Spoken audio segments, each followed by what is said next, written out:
Hello everyone, welcome to study for NET. My name is Shalu Garg और हम कर रहे हैं अपने NTA UGC NET paper first की प्रिपरेशन, जिसमें हम अपने 8 लेक्चर्स कंप्लीट कर चुके हैं। और अगर वो किसी ने भी नहीं देखे हैं तो प्लीज़ पहले उन लेक्चर्स को देख लीजिए। आज हम करने जा रहे हैं अपना lecture number 9, principles of effective classroom communication. उससे पहले जो भी ये वीडियो देख रहे हैं, अगर उन्होंने चैनल को सब्सक्राइब नहीं किया है तो प्लीज़ चैनल को सब्सक्राइब करिए, ताकि आगे आने वाली वीडियोस के नोटिफिकेशन आपको पहले ही मिल जाएं। चलिए शुरू करते हैं आज का lecture number 9, principles of effective classroom communication. हमने अपने एक लेक्चर पहले हमने पढ़ा था अपना Cole and chain model classroom communication process. अब उसी के हम क्या देखेंगे, प्रिंसिपल देखेंगे कि हम अपने क्लासरूम कम्युनिकेशन को कैसे इफ़ेक्टिव बना सकते हैं, उसके क्या क्या प्रिंसिपल्स हैं, हमें किन किन बातों का ध्यान रखना है ताकि हमारा क्लासरूम कम्युनिकेशन क्या बन पाए, इफ़ेक्टिव बन पाए। चलिए देखते हैं। Effectiveness of classroom communication depends on 5 major factors, namely teacher, student, message, instructional methods and media and learning environment। हमें देखना है कि हम कैसे क्लासरूम कम्युनिकेशन को इफेक्टिव बनाते हैं। उसके 5 फैक्टर्स हैं।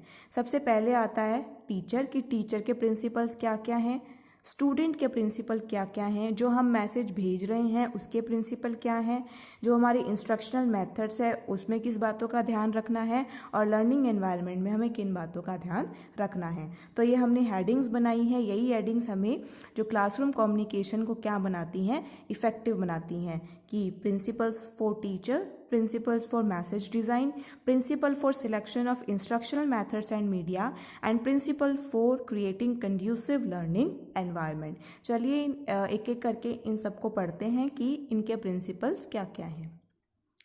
सबसे फर्स्ट आता है हमारा प्रिंसिपल फॉर टीचर्स, कि टीचर्स के लिए क्या क्या प्रिंसिपल हमें देखने को मिलते हैं। Develop a realistic self concept and a perception about surrounding. This requires analysis of one's strength and weakness, acceptance of the reality and efforts to realize one's potential। जब भी टीचर अपने क्लासरूम में जाती है, कुछ भी बच्चों से कम्युनिकेट करती है, तो उनको क्या होना चाहिए, सबसे पहले वो स्टूडेंट्स को एनालाइज करती है कि किसी भी पर्टिकुलर स्टूडेंट की स्ट्रेंथ क्या है या किसी भी पर्टिकुलर स्टूडेंट की वीकनेस क्या है। ठीक है, जो भी उसको रियलिटी दिख रही है कि ये बच्चे बहुत इंटेलिजेंट हैं या एवरेज हैं या थोड़े से वीक हैं, वो रियलिटी उनको क्या करनी चाहिए, एक्सेप्ट करनी चाहिए।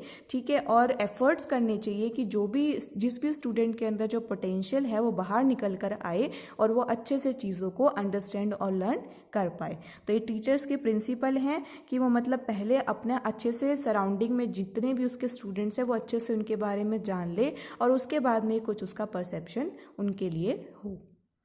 नेक्स्ट है understand the learners. A teacher should try to collect as much information about the learner's characteristics as he can। Teacher को बहुत ट्राई करना चाहिए कि जितनी भी इंफॉर्मेशन वो लर्नर की कैरेक्टरिस्टिक्स को लेकर निकाल सकता है वो उतनी इंफॉर्मेशन उनसे ले। Information needs to be collected about previous knowledge, learning styles, motivation and interest. तो जो भी इंफॉर्मेशन है हमें वो कलेक्ट करनी है किससे, जो हमारी प्रीवियस नॉलेज है। ठीक है, लर्नर की जो प्रीवियस नॉलेज है उनसे वो उनकी लर्निंग कैरेक्टरिस्टिक्स निकाल के ला सकती हैं।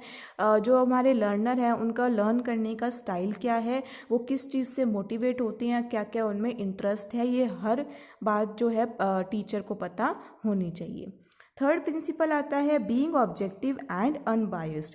ए teacher should treat student as equal and not give any preference to students on the basis of caste and creed. जो टीचर है उसके लिए हर स्टूडेंट क्या होना चाहिए, बराबर होना चाहिए। ऐसा नहीं कि वो किसी स्टूडेंट को बहुत ज़्यादा प्रेफरेंस दे रही है कास्ट और क्रीड के बेसिस पे, ऐसा नहीं होना चाहिए। हर स्टूडेंट उनके लिए इक्वल होना चाहिए, हर स्टूडेंट पे बराबर का ध्यान उनको देना चाहिए। तो ये क्या है हमारे प्रिंसिपल फॉर टीचर्स, कि जब भी क्लासरूम कम्युनिकेशन है टीचर्स को किन किन बातों का ध्यान रखना चाहिए। नेक्स्ट आता है हमारे प्रिंसिपल फॉर मैसेज डिज़ाइन। जो हम क्लासरूम कम्युनिकेशन के लिए मैसेज को डिज़ाइन करते हैं, मतलब पहले आइडिया आया, अब उस मैसेज को डिज़ाइन कर रहे हैं, तो उसके प्रिंसिपल्स क्या क्या होने चाहिए, मतलब किस तरह से हमें मैसेज को डिज़ाइन करना है। सबसे पहले क्लियर एंड स्पेसिफाइड ऑब्जेक्टिव्स, मतलब जो भी हम मैसेज डिसाइड कर रहे हैं उसके लिए जो ऑब्जेक्टिव्स हैं वो क्या होने चाहिए, बिल्कुल क्लियर होने चाहिए। तो उसके लिए क्राइटेरिया दिया हुआ है स्मार्ट। इस बेसिस पे हम अपने मैसेज को क्या करेंगे, डिज़ाइन करेंगे। जो मैसेज होना चाहिए वो बिल्कुल स्पेसिफिक होना चाहिए, मेजरेबल होना चाहिए। मेजरेबल हमें पता रहे कि हमें क्या मैसेज मतलब ट्रांसफ़र मैसेज सामने वाले को देना है, किस हिसाब से देना है। अचीवेबल, जो भी हम इंफॉर्मेशन देंगे उससे कुछ ना कुछ हमें अचीव होगा।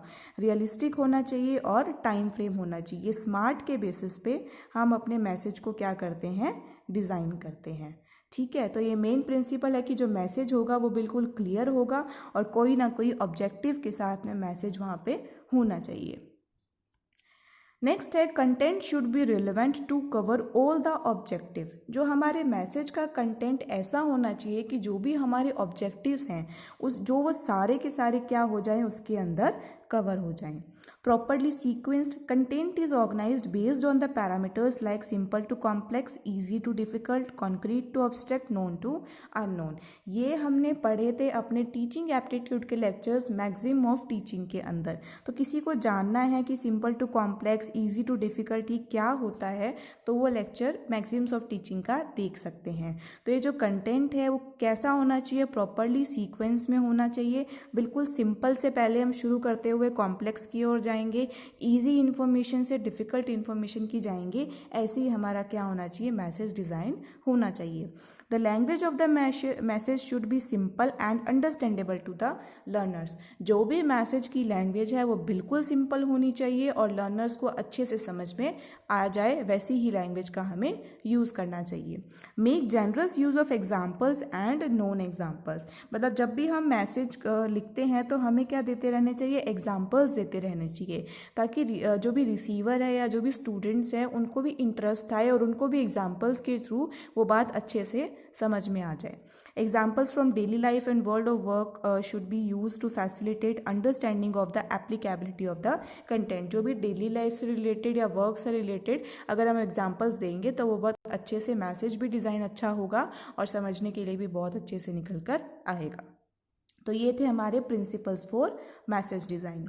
अब नेक्स्ट आता है हमारा principles for selection of instructional methods and media, कि जो हम इंस्ट्रक्शनल मेथड्स को सिलेक्ट करते हैं या उस मैसेज को पहुंचाने के लिए मीडिया का यूज़ करते हैं, उसके प्रिंसिपल्स हमारे क्या क्या हैं। चलिए देखते हैं। Select relevant and appropriate methods and media. हमें बिल्कुल रिलेवेंट और अप्रोप्रिएट मेथड्स और मीडिया को क्या करना चाहिए, चूज़ करना चाहिए। It should be relevant to the objective, content and context and should be appropriate to the level of learners। जो भी हम मेथड्स और मीडिया का यूज़ करें वो ऑब्जेक्टिव से बिल्कुल क्या होना चाहिए, मेल खाना चाहिए, रिलेवेंट होना चाहिए, कंटेंट बेस्ड होना चाहिए, मतलब ऐसा मीडिया जो हमारे पूरे कंटेंट को अच्छे से प्रेजेंट कर पाए और उसी लेवल का होना चाहिए जिस लेवल बिल्कुल अप्रोप्रिएट है हमारे लर्नर्स के लिए, कि उस लेवल तक लर्नर्स अच्छे से उस चीज़ को अंडरस्टैंड कर सकता है। Use good quality media. The quality of media in terms of its visibility, colors and printing should be judged before its use। जब भी हम कोई ऐसा मीडिया चूज़ करते हैं, मान लो कोई भी विजिबिलिटी मतलब हमें सामने दिख रहे हैं, कोई भी जैसे वीडियो लेक्चर भी है, तो उसकी हमें बिल्कुल क्वालिटी को चेक करना चाहिए कि वो अच्छे से विजिबल हो। कोई भी प्रिंटिंग हम यूज़ करते हैं तो पहले हम उसकी क्वालिटी को अगर अच्छे से देख लेंगे तो मीडिया भी बहुत अच्छा उस पर निकल कर आएगा।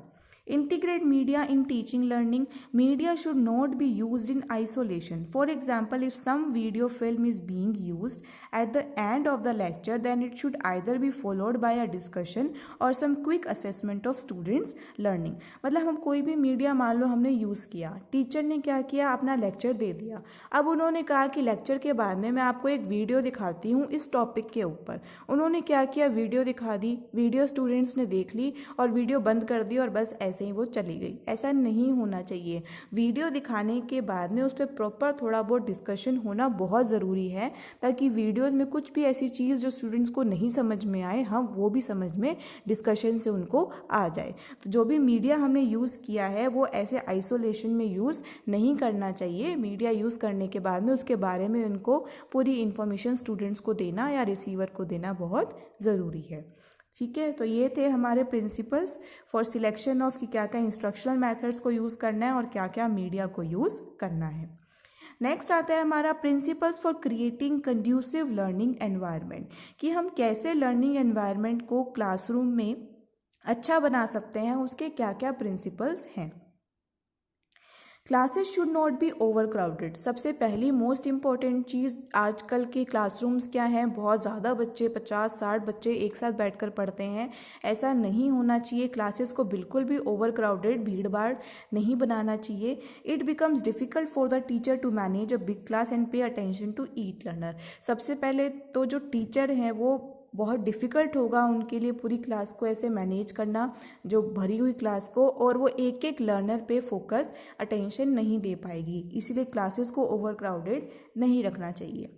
Ensure proper sitting arrangement in the class. ऐसे होना चाहिए कि प्रॉपर सिटिंग अरेंजमेंट स्टूडेंट्स का करना चाहिए। मान लो किसी को दूर से दिखने में दिक्कत होती है तो उनको फ्रंट बेंचेस पे बिठाना चाहिए। कोई स्टूडेंट वीक है तो उन पे खास ध्यान रखना चाहिए, उनकी सीट उनको आगे देनी चाहिए। इसी हिसाब से प्रॉपर अगर अरेंजमेंट क्लास में रहेगा तो लर्निंग एनवायरनमेंट भी वहाँ पे बहुत अच्छा निकल कर आएगा।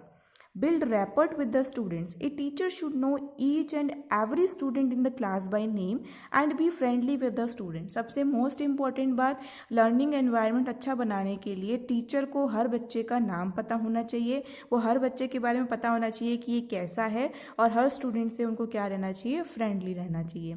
He should have positive attitudes toward the student. Her student के प्रति उनको कैसा व्यवहार रखना चाहिए, पॉजिटिव एटीट्यूड रखना चाहिए। Next, encourage cooperation and healthy competition among students. This can be achieved by assigning group activities and pairing bright students with the average or poor student. एक healthy competition students के बीच में रखना चाहिए ताकि students भी क्या हो, मोटिवेट हो कुछ सीखने के लिए और कुछ अदर एक्टिविटीज़ में पार्टिसिपेट करने के लिए। ये हम कर सकते हैं कि कोई भी ग्रुप एक्टिविटीज़ उनको असाइन कर दी, इंटेलिजेंट स्टूडेंट्स के साथ में थोड़े पुअर और एवरेज स्टूडेंट्स को रख दिया ताकि वो इंटेलिजेंट स्टूडेंट से भी क्या कर सके, कुछ सीख सके और अपने लर्निंग को बेटर बना सके, जिससे हमारा लर्निंग एनवायरनमेंट भी क्या होगा, अच्छा होगा। तो यही थे हमारे principles for creating conducive learning environment, और क्या क्या प्रिंसिपल है हमारे क्लासरूम कम्युनिकेशन को इफेक्टिव बनाने के लिए। Thank you for watching. I hope आपको अच्छे से समझ में आया होगा कि क्या क्या प्रिंसिपल्स हैं, और अगर आपको ये मेरी वीडियो पसंद आई हो तो प्लीज़ इस वीडियो को लाइक करें, और जिसने भी इस चैनल को सब्सक्राइब नहीं किया है तो प्लीज़ चैनल को सब्सक्राइब करें। मिलते हैं हम अपनी नेक्स्ट वीडियो में। Thank you.